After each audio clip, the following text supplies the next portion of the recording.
भारतीय सेना का चीता हेलीकॉप्टर गुरुवार को अरुणाचल प्रदेश के मांडला पहाड़ी इलाके के पास दुर्घटनाग्रस्त हो गया। हादसे में विमान में सवार दोनों पायलट शहीद हो गए।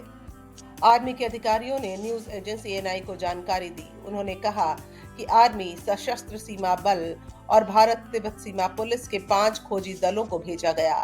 विमान का मलबा मांडला के पास बांग्ला जाप के पास पाया गया। सेना ने कहा कि कोर्ट ऑफ इंक्वायरी की जा रही है। हादसे के कारणों का पता लगाने के लिए आदेश दिया है।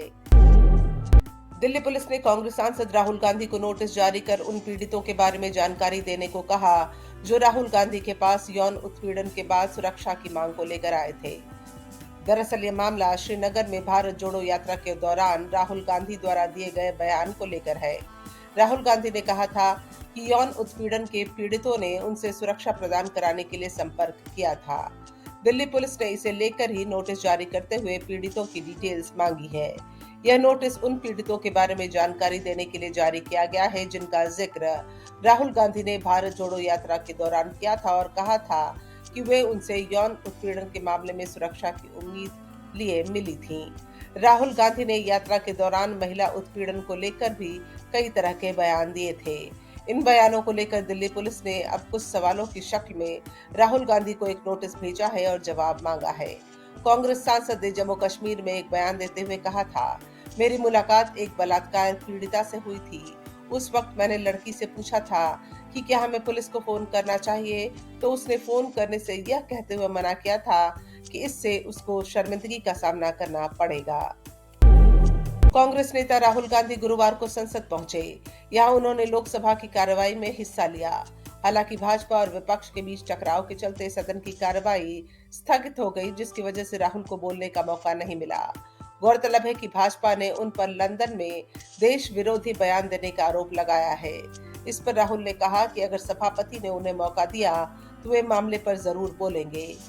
इसी मांग के साथ राहुल गांधी ने लोकसभा स्पीकर ओम बिरला से मुलाकात भी की।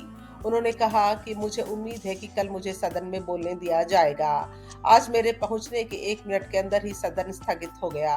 कुछ दिन पहले सदन में जो मैंने भाषण दिया, अदानी को लेकर जो सवाल उठाए, उसे हटा दिया गया। पूरा भाषण हटा दिया गया।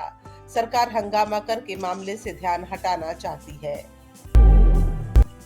तृणमूल कांग्रेस सांसद महुआ मोइत्रा ने लोकसभा अध्यक्ष ओम बिरला पर संसद में विपक्ष के किसी सांसद को नहीं बोलने देने का आरोप लगाया है। टीएमसी सांसद ने कहा कि वर्तमान सरकार के तहत लोकतंत्र पर हमला हो रहा है और लोकसभा अध्यक्ष सामने से इसका नेतृत्व कर रहे हैं।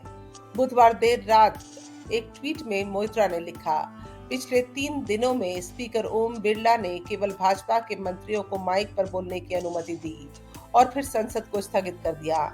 एक भी विपक्षी सदस्य को बोलने की अनुमति नहीं दी। लोकतंत्र पर हमला हो रहा है और वह सामने से इसका नेतृत्व करते हैं। मैं इस ट्वीट के लिए जेल जाने को तैयार हूँ। महुआ के ट्वीट से पहले कांग्रेस नेता अधीर रंजन चौधरी ने ओम बिरला को पत्र लिखकर पिछले 3 दिनों की संसद की कार्रवाई पर इसी तरह के आरोप लगाए थे। अधीर रंजन चौधरी ने स्पीकर को लिखे अपने पत्र में शिकायत की कि उनका माइक्रोफोन पिछले 3 दिनों से म्यूट कर दिया गया था। महाराष्ट्र में उद्धव ठाकरे और एकनाथ शिंदे गुट के बीच सत्ता पर अधिकार को लेकर चल रही कानूनी लड़ाई में गुरुवार को सुप्रीम कोर्ट में सभी पक्षों की बहस पूरी हो गई और कोर्ट ने अपना फैसला सुरक्षित रख लिया। 5 न्यायाधीशों की संविधान पीठ के समक्ष यह बहस 9 दिन चली। प्रधान न्यायाधीश डीवाई चंद्रचूड़ की अध्यक्षता वाली पीठ ने सभी पक्षों की बहस पूरी होने के बाद गुरुवार को मामले में अपना फैसला सुरक्षित रखा। शिवसेना के वरिष्ठ नेता एकनाथ शिंदे के नेतृत्व में साल 2022 में विधायकों की बगावत के बाद मुख्यमंत्री उद्धव ठाकरे को इस्तीफा देना पड़ा था।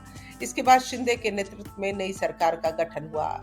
इस पूरे घटनाक्रम के दौरान जून और जुलाई 2022 में दाखिल कई याचिकाएं सुप्रीम कोर्ट में लंबित थीं। अगस्त में यह मामला संविधान पीठ को सौंपा गया था।